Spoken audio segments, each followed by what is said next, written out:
Hello, Royal Ones, and welcome back to the channel. Welcome to my home. Today, I'm going to be talking about what a lot of people have been talking about over the past few days, which is the Byline Investigates article about Rupert Murdoch's news group, and in particular relating to the now defunct newspaper. It's not in existence anymore, for those of you who don't know, the News of the World. So, I don't know what I was anticipating for this article. I think a lot of social media had kind of built it up to be some kind of, massive, humongous expose that would give up, some real new information. I was really excited about reading it. It's been split into two parts, part one, part two.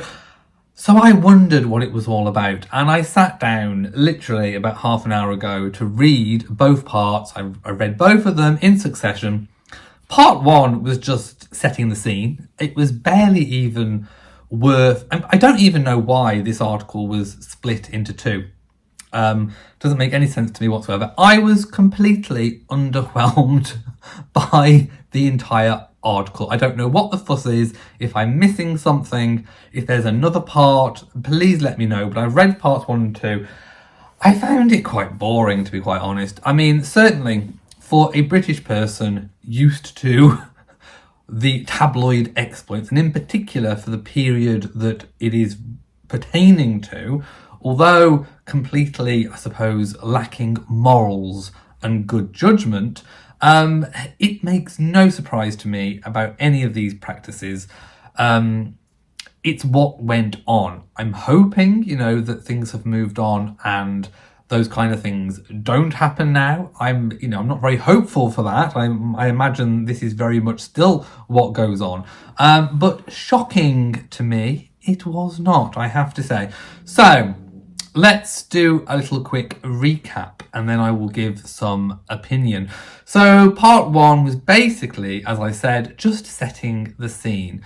A journalist that worked for the News of the World during that period, smack bang in the middle of that period where now Prince Harry is taking Rupert Murdoch's news group media to court over. So she worked, we definitely know it's a she, although they are remaining anonymous. She talks about going into the female toilet, so I can only assume. My powers of deduction are strong. I can only assume that she's a female journalist, but she remains anonymous, although I'm sure it's very easy to work out who it is. All you've got to do is work out who was working at the paper at the time. I mean, you can even Google this headline and you can actually just about make out who it is. So it's a very thinly veiled attempt at remaining anonymous. So basically they are whistleblowing. They are sharing their experiences to, I suppose, from their point of view. So I must say, at the outset of this is someone's opinion. This is somebody retelling their experience. Is it true? Is it not true? We don't have the other side of the story. But the one thing that I suppose is telling or questionable is why now? Why is a journalist whistleblowing now? Is it to aid Prince Harry? Because what she is saying does kind of support Prince Harry's, I suppose, his narrative or his opinion that the news group media were going out to get him, were kind of trying to set things up and that nature. So the timing of it, I think, is rather suspicious. So we need to bear that in mind. But basically what this whistleblower is saying is that she worked for the News of the World, didn't really like or enjoy or find moral their practices when it comes to obtaining information, exploiting people, and basically poking their noses into things that she considered nobody else's business. But yet she still worked for them, earned a lot of money. There was this kind of newspaper tabloid culture that she speaks about that we all know about. None of this was any surprise to me whatsoever. Anyway, she says that she didn't use any, she only made one story on Prince Harry during her time there, and that she did not use any illegal practices for this particular story. So the story that she wrote, apparently she'd been sent to a different story about phone masts and the relation between this phone mast and breast cancer. So she was on this job. Halfway through, she gets a phone call saying, "Can you leave now? Can you go to Gloucestershire to a polo club near Tetbury? Can you join another male journalist? And can you basically get in, because it's where Zara Phillips, as she was then, William and Harry were doing this kind of bicycle polo match thing, and then they were going to have a party, this sort of after party. So their instructions were from the newspapers to get in the party and basically watch the royals like hawks, with a view to kind of getting a story around drink, around drugs, all that kind of thing. Because at the time, Prince Harry was, of course, known as being party prince, all the rest of it.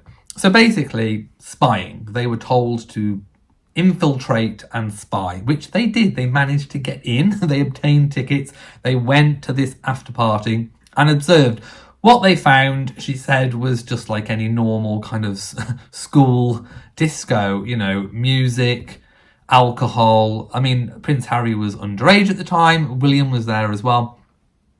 So he was drinking maybe 6 or 7 bottles of Smirnoff Ice, flirting with women, or a girl in particular, going back to her car. His minders were watching. So doing really what any, you know, typical teenager might do.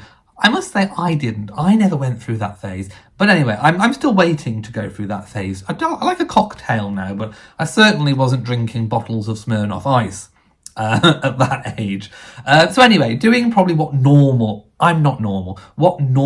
people would do at that age. William was there as well. I think he was just out of his teens, or he was late teens, maybe just about 20. But the attention, the focus was on Prince Harry. There'd been a lot of oomph about him in the media. So the anger was very much kind of pointed towards him. They were also told to go to the toilets, the male and the female toilets, and swab the surfaces. Get some sticky tape, some plastic sheets, swab the surfaces, and then that would get sent off to the lab for analysis to see if there were any drugs or any substances that could be detected. They also found a bottle, a bit of paper that would normally be around a can or a bottle that had been rolled up. So they also swabbed that as well. And they wrote the story, and she said, well, you know, she wrestled with her morals, wrote a story that she thought wasn't particularly damning, and then sent it off. Anyway, in the meantime, the results came back from the lab, and the story had been kind of altered and edited to include the results. And obviously there was a spin for substances, because substances were found. Then she said she was hauled into the office and asked whether or not they had cleaned the surfaces prior to the party starting. Obviously, it kind of dawned on her at that point what they were trying to get at was, could the substances have come from an earlier party or somebody else who'd used the bathroom prior to? There were no substances found in the ladies' toilets, but there was in the gents, which could have indicated that perhaps William or Harry or anyone else at the party could have used substances at the party. In truth, she says that she did not swab her female toilets, not that that made any difference because nothing was found there. Her colleague said to the boss that he had cleaned down the surfaces, but she pretty much thought that he hadn't. So it kind of brings into question, you know, could the results from those tests have been skewed because there could have been remnants from a previous party or previous users of those bathrooms. So the techniques are shady, the techniques are immoral, and she ends the piece by saying, well, you know, whose business is it anyway? And there's always been in the UK this thing with the royals about what is in the public interest and not, and everybody is going to have their own thoughts and their own opinions on what is public interest and what isn't. So basically, there was nothing in this piece that surprised me in any way, shape, or form.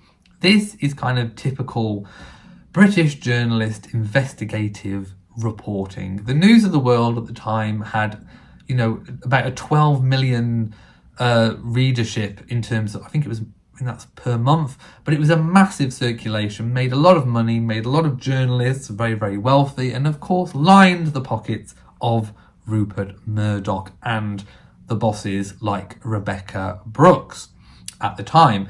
So, of course, when the phone hacking scandal came out, basically the News of the World got pulled. So it ceases to exist now.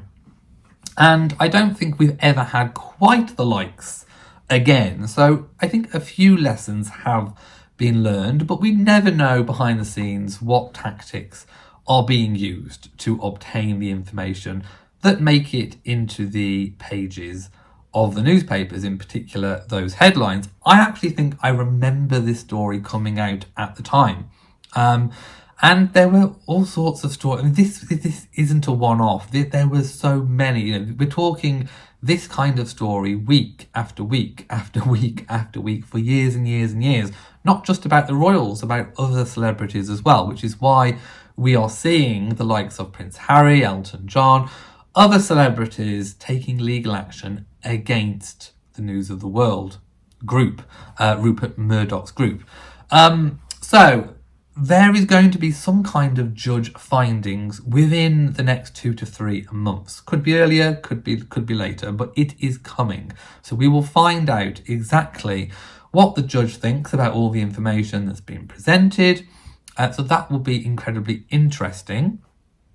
And also, I think it does bring into question, like I said, why now? Why has this whistleblower decided that now is the time to do this? It's coming up to, as I've just said, that kind of judgment where a decision will be made. Is this put out there, almost encouraged by Prince Harry's team? It could even be in collaboration with Prince Harry's team to kind of whistleblow, to put out these this kind of moral conundrum, if you like, and to kind of expose the practices. But for this to be included as any kind of basis to make a judgment on, it would have to be submitted as part of the evidence, and this person, this whistleblower, would have to come forward and, under oath, attest to all of these claims that she has made. But on the basis of that particular story, she observed what she observed. She observed Prince Harry drinking. She observed him going to a car and having some level of affection with a female. She saw him flirting, and they obtained samples of positive substance tests from the toilets, which could indicate that there was usage at the party, although we now know it could have come from earlier times. But we also know that there was definitely a drive for this type of spin on the royals at that time, with a negative slant. And the focus was most definitely on Prince Harry, who had been kind of billed and pitched as this kind of rebel prince. And it wasn't really aimed at Prince William, who was also there at the party. We didn't see headlines about, William being at that party, shamed. I mean, I can even, I think if I zoom in, I can go to the actual article and read how it was written. So Prince Harry downed shots of vodka and cuddled a blonde as upper crust partygoers sneaked into the loo for fixes of cocaine this weekend. Well, we don't know that it did happen at that particular time. Anyway, News of the World investigators found traces of the drug on a shelf in the gents at the Beaufort Polo Club near Tetbury in Gloucestershire. Harry, clearly off the wagon, spent 3 hours in the club bar drinking 6 bottles of Smirnoff Ice, each containing 1.5 single vodkas. For a 17-year-old who has been drinking since his early teens. It could be a damaging amount, experts warned. His father, Prince Charles, will also be dismayed that Harry is back drinking hard liquor as soon after promising he would mend his ways. In January, the News of the World first revealed his underage drinking and drug taking. A source close to the royal family said what is most disturbing is that Harry has put himself back in a situation where he can be tempted. This has to stop now. Full story, pages 2 and 3. So you can see the kind of level of spin that's being put on it. Very emotive, powerful language being used, trying to conjure up kind of these images. But in truth, we know from the whistleblower how that information was obtained. And the pressure that the journalists were under to get these stories, to have these headlines, that their headline kind of sort of count was being tallied up, and being fearful for their own jobs if they were at the lower end of the league table internally.